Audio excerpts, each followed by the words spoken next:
You've got mail. You bastard! Message from the dark side there is. The mail! The mail is here! Woo! And welcome, one and all. Welcome to another enchanting episode of Voice Thoughts. And yes, judging by the music you're listening to right now, it is time for another episode on Voice Thoughts of Listener Mail. Hip hip hooray.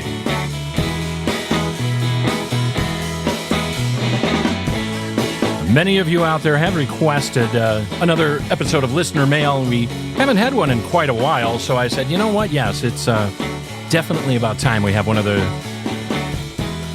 favorite episodes of you listening out there. Everyone loves Listener Mail. And that's where I reach deep into the grab bag of emails that have been sent to me over the past few months and answer your questions. Right? You can't ask for any better than that. Hey, so basically, you are running the show today. I am just your humble servant. But as always, like we say, if you love the program, would you do us a favor and give us a positive rating and review?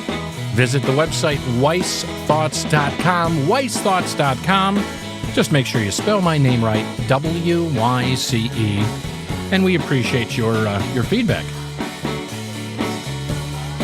So what do you say? Let's go grab our virtual email box here, and let's get ready for some listener mail, this time on Voice Thoughts, right after this.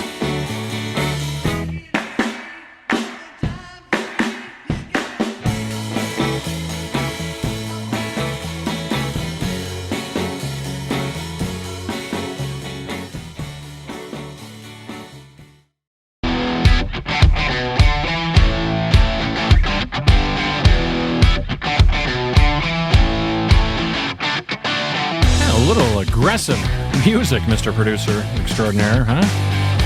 Hey, everybody, welcome. Welcome to Voice Thoughts, the listener mail edition, special edition of the podcast today.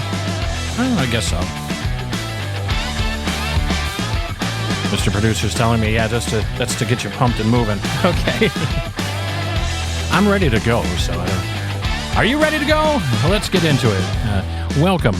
Welcome, one and all. Welcome to Weiss Thoughts. I am Terry Weiss, your humbled host, and I am so glad you've decided to spend some of your valuable time with us today, and with me today, I should say. Not like there's, a lot of people wandering around here. That being said, though, however, thank you.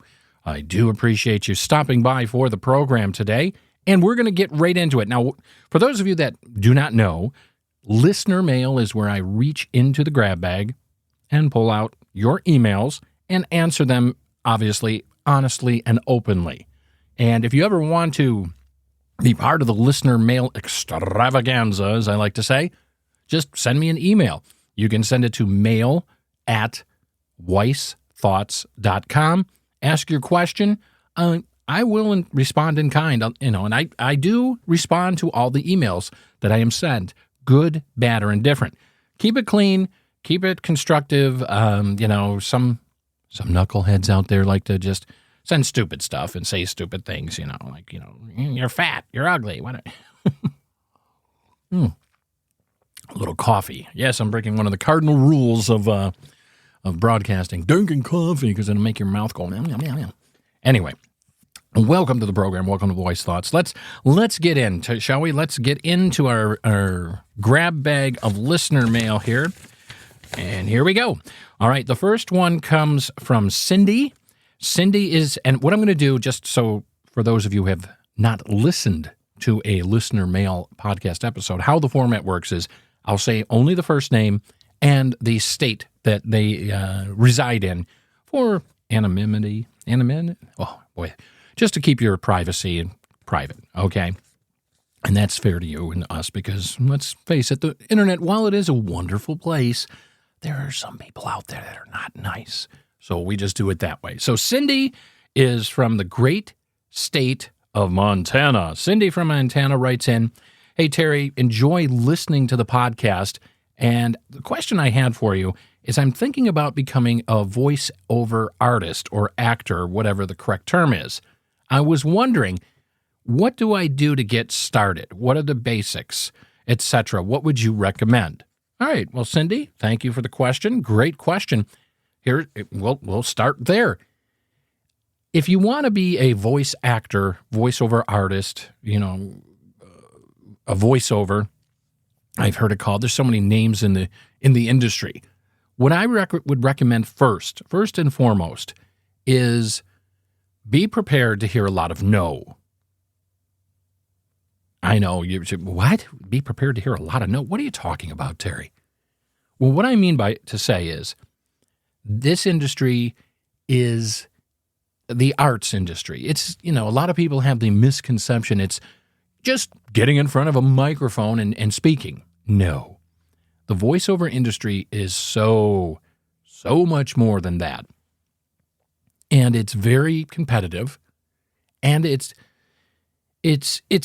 almost like a lifestyle, okay? It's almost like a lifestyle in that you are going to be in competition with many thousands, if tens of thousands of people out there. Now, I'm not trying to discourage you, Cindy, not in the least. But you have to have a pretty thick skin. You have to be able to navigate the tumultuous waters that are the voiceover industry. Now, to directly answer your inquiry, I would start with a decent microphone, and you don't have to go out and spend thousands of dollars on a microphone. You can get away with spending a couple $300. Rode NT1 is a highly coveted microphone, and it is very affordable. I mean, for around $300 or so. Another one, which I actually have in my what I like to call my stable of microphones, is the Sennheiser MK4. That is a phenomenal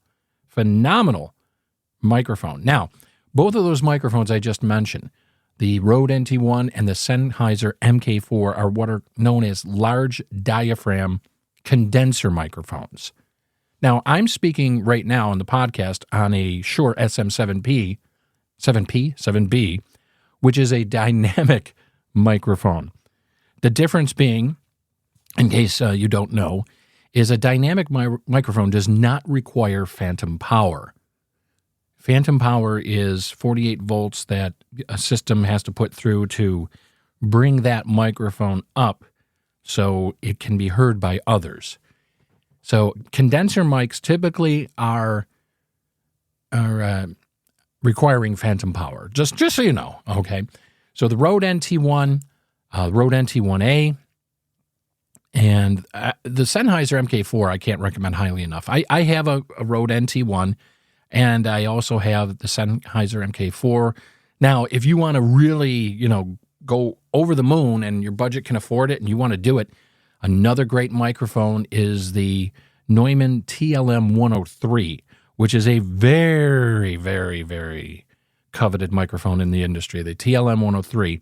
It's going to set you back between $800 and $1,000 or more, but it is very articulate in that it's sensitive. It will pick up every nuance, every dynamic of your voice, every little intimate thing you do and say, things like that. But it's a great microphone. I own one of those, and I use that a lot. I use that a lot with my audiobook narration and e-learning videos. Another popular microphone, if if budget is not a concern, is the Sennheiser 416. Sorry, a little more coffee there to get me going here today. The Sennheiser 416 is another microphone that requires phantom power. It is a shotgun mic, very popular in the television industry, movie industry. And look up on Google and even YouTube and check out the ones that I'm mentioning here. You'll get a lot of reviews. You'll get to hear little samples with people's voices and things of that nature. But very coveted microphones, all in all. You can't go wrong with any of those. The key is to find the microphone that fits your voice, emphasizes your voice, suits your voice the best. That is the key. And it's going to take some experimentation and tweaking. Now, that being said, any microphone you get more than likely is going to require some post-processing. And what post-processing is after you record, it's applying things like compression or equalization, compression, maybe a de-esser, things like that, a limiter. That's after you record. Now you got the microphone. Let's say you went out and you got the microphone, but you're going to need some type of interface to get it into a computer or a recorder. Now there's two ways you can go. If you have a computer, whether it be a laptop or a desktop, what you can do is get yourself an audio interface, okay? And there's many out there. A lot of people start out with the Scarlett 2i2 series, 3i3. You can go with them. There's many out there that are affordable. The thing I would say is, with regards to that, buy what you can afford, the best that you can afford it, now, because the sad thing is you don't want to be chasing what they call good money after bad. You buy, let's say, a Scarlett 2i2, but down the road you're going to want to get into something better. Now, you can, and this is where the rabbit hole comes, because you can really get down a rabbit hole purchasing and buying things and really get yourself into financial peril and mental peril, because you'll be like, oh, this sounds a little better to me, or this. They call it gas in the music industry, like if you're a guitarist or a bass. And gas, not gas like, oh my God, I had too much, spicy food or what have you, or too much broccoli. GAS is an acronym that stands for Gear Acquisition Syndrome, which means you're constantly chasing new gear. You think the newest toy is going to make you better. You need the basics to start. If you want the highest end audio interface, one of the highest ends that you can get right now, the Universal Audio Apollo Twin is a phenomenal interface. I can't speak highly enough on it. No, I don't work for them, nor am I an affiliate. However, I started out on a Scarlett 2i2. Then I went to a Scarlett 18i20, which was more inputs I thought I needed because I do music. I found out I really didn't. And then, lo and behold, about a couple of years back, I had graduated to the Universal Audio Apollo Twin series for my Mac and have not looked back. They are expensive. They're about $800 to $1,000, depending on where you might be able to find them on sale for $799 or $699 here and there when they run a sale. However, the reason I say if you want a high-end audio interface, the Scarlett has, from what I've come across so far, the cleanest, most powerful preamps that I've ever encountered thus far. Now, some may argue with me and say, well, this interface or that one, there's a lot of new stuff coming out too. I think it's Moto makes one that's really high-end as well, which is about $1,400 because it has all the effects built in initially. But the advantage you get with the Universal Audio is that it has a microprocessing, like a mini computer built into it. It'll allow you to do real-time processing of your voice, so you can hear what your voice will sound like with your EQ, compression, de-essing, things of that nature. You'll get that sound right up front. You won't have to do a lot of that in post. So basically, the best microphone you can afford, try to find one that suits your voice. If friends have one and that, go play with those. And I know this is a long answer to the question, folks, but, we got to do Cindy justice out there in Montana, so. That and a good audio interface, and then your computer. Or you can record directly into a recorder. However, you're still going to have to put that into a computer, etc. So that's where I would get started. Now, the other thing is if you've never done anything like that or like this before, I would say grab a book, a magazine, and just start reading and recording yourself and listening back. That way you'll develop your pacing, your timing, what have you. If you have organizations in your area that allow you to volunteer to read for people, kids, what have you, take advantage of that when you're starting out as well, definitely. Because those are opportunities for self-improvement. And then after that, as you go, if you can afford it once you get going, if you're totally new to the industry and have never done anything like that, or even if you've been around and done a few things here and there, I would say if you can afford it, look around and find yourself a good voiceover coach. There are plenty out there. But be careful, because there's a lot of charlatans out there that just want to take your money. I would offer you this. If anybody or any organization or individual claiming to be a coach states, hey, pay $3,000 and in 90 days we'll do a demo and you'll be setting off. No, the voiceover industry has its share of charlatans that just want to grab your money and, they'll give you some type of training, but they'll throw you out there and you won't be ready for anything and you won't have the confidence instilled and the tools, all the tools you may need to competitively compete, okay? But again, basics, microphone, interface, computer or recording device. I would start with just lots of reading of a book or books, magazines, record yourself, listen back, listen to how you sound. If you can afford it, also get yourself a good coach. A good coach should run you anywhere from $100 an hour to $150 an hour. Some of them do it in a package where they'll do it, or they'll just do it on a per diem basis every time you schedule with them. I know that may sound like a lot of money to some people, but remember, you're taking up these individuals' time, and you're plucking from their knowledge and their years of experience. Vet a coach. Paul Schmidt, who, if you look him up on YouTube, has a lot of great information about vetting a voiceover coach and the type of coach you should look for in the beginning if you're new or if you want to specialize in certain things. There's lots of information out there. You can get information overload. Just take your time and go for it. If you really want to do this and you have a passion, again, don't let the obstacles thrown in front of you discourage you. Be prepared to hear a lot of no. There'll be a lot of times I have it all the time. I audition for things, never hear back. Sometimes I hear back and say, hey, thanks, but we're moving in another direction. Or, hey, yes, we've what's called shortlisting. Between the 800 people that applied, you're down to the 400 cut, and then boom, I hear nothing. And then there's those times you hear back. So, there's a whole world out there you can do for voiceover. You can do commercial. You can do narration, which is like audiobooks or short-form e-learning for companies, long-form video narration, short-form video narration. Video game industry has a lot for that. There's just so much. They have you'll hear the term voice of God, which means you're an announcer. Like if you're at an event, all people get ready to board the train. It leaves in 10 minutes. And remember, stuff like that. They call it the voice of God. And I was just making a funny voice for that. So there you go, Cindy from Montana. I hope that answers some of your questions. If you have further questions or want further clarification, I think, please feel free to email me at mail@voicethoughts.com. And speaking of voiceover, I do have a voiceover website. It's terryweiss.com. You can see my website, see my mug, check out some of my samples there as well. So, all right, onward and upward we go. On to the next question. Boy, that one took about, 15 minutes or so, right? Wow.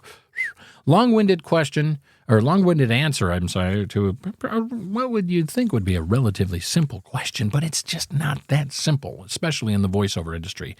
It's rewarding, believe me.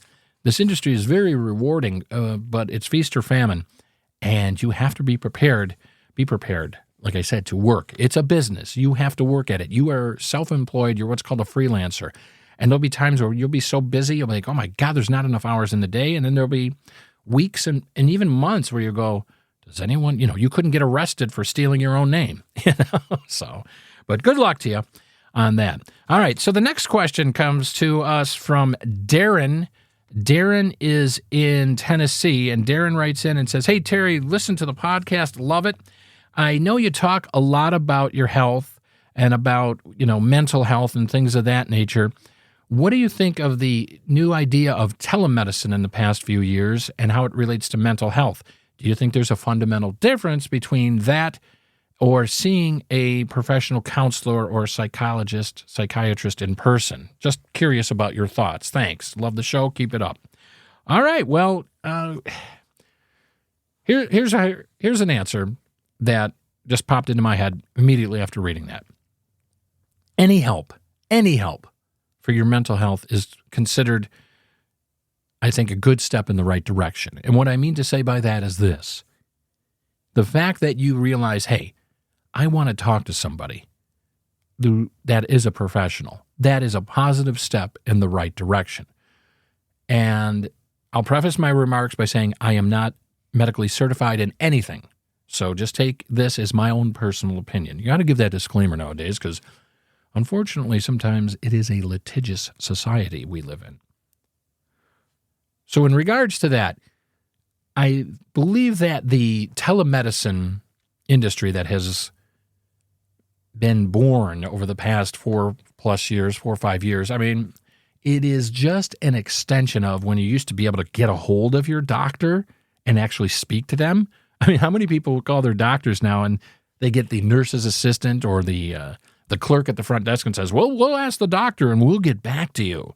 Stuff like that. So I believe it is definitely has made the mental health end of it especially more accessible to a lot of us. I believe it has broken down barriers in that some people feel shy and awkward about going into an office and talking to someone about their feelings or a situation they're having difficulty with. And so I believe it gives the person seeking the treatment and the help more comfortability in that they're in the comfort of their own home and they're just looking at someone on a screen. So that's good. You want to make sure that the person, obviously, you are communicating with is someone you feel comfortable with, that you've looked a little bit at their credentials. Again, because there's people out there that are, they're good and bad mechanics, good and bad electricians, good and bad salespeople, good and bad food service workers, and there's good and bad doctors, good and bad counselors. Absolutely. So you want to make sure you're vetting properly. You're investigating a little bit. And then I'd say go for it. Are there distinct advantages between in-person and being on camera with someone in a video type situation? Honestly, I don't know. I would say probably if you're going to seek something like that, the telemedicine thing might be the best option at this point. It certainly can be more affordable because you're not wasting gas and things of that nature to drive there. Some people like the closeness of another human being in the vicinity of another human being. But honestly, I think if you get a good counselor, to see, therapist, what have you, I don't think it makes a difference if they're physically in the room with you or you're looking at them in a video conference call, because I think the communication between you back and forth and their input and insight, I don't believe it'll be affected in any way because they're going to see your reaction, see how you react, see what you react to and what have you. So I would say fundamentally, I don't believe really there is a difference in answer to your question. I hope that helps, but I think the telemedicine thing is a good thing. It opens it up to a lot more people, breaks down barriers, and allows, I believe, for more easy access, especially because some of the telemedicine things I have seen, especially for like counselors and that, some of them are available 24/7. So that's a good thing. Try to get into your doctor 24/7. Yeah, right. That's not going to happen. So thank you very much for the question, and moving right along here. Man, time is just flying by on this episode here. All right, next we're going to go to Rick from Pennsylvania. Rick from PA writes in and he says, "Hey, Terry, enjoy the show. I get a chuckle sometimes out of your comments. I wanted to ask you that in all the years that you've been doing the podcast, what is one of the more difficult topics that you've had to talk about on your show? Or what is one of the more difficult things that you discussed and got some feedback on?" All right, Rick, thank you very much for the question. So, man, I've been doing this for a while. I've been doing this for since the pandemic began, and then some, way back in the year. Remember 2020? Hard to believe we're 4 years out from 2020, huh? Sorry, a little more coffee there for me. I needed. So one of the, man, I can't pick just one. There's been a handful. And I would probably say the most difficult episodes I've had to tackle and deal with is, my humble opinion, is how people are acting in society. The overall way the general public behaves. And the reason I say that is because I grew up in a different era, okay? I'm I'm on the downside of 50, heading towards 60. And I grew up in a whole different era where you were taught respect for your parents. You were taught respect for your elders. You were taught respect for authority. Now, I know some of you out there are like, oh, yeah, but I get it. I understand. The point I'm making is this. As a child, these things were instilled into my character and, my sibling as well. And the children around me, for the most part, 99 to 95% of us were taught respect and self-worth. And everyone didn't get a trophy. And if you messed up, there were consequences. It wasn't shuffled under the rug. I was brought up in a time, too, that everyone deserves opportunity and should be treated with respect, regardless of any race or ethnic background, etc. We were also a lot freer society in our, I think, in our interactions with each other. We told jokes on each other. We told things and no one got easily offended, okay? I mean, I had friends of all races and nationalities, etc., and we always busted on each other with the things that you would think nowadays would be like, oh my God, I can't believe you said that to him or her, and the things that were said to me. And we just took it as all ribbing and fun. There was no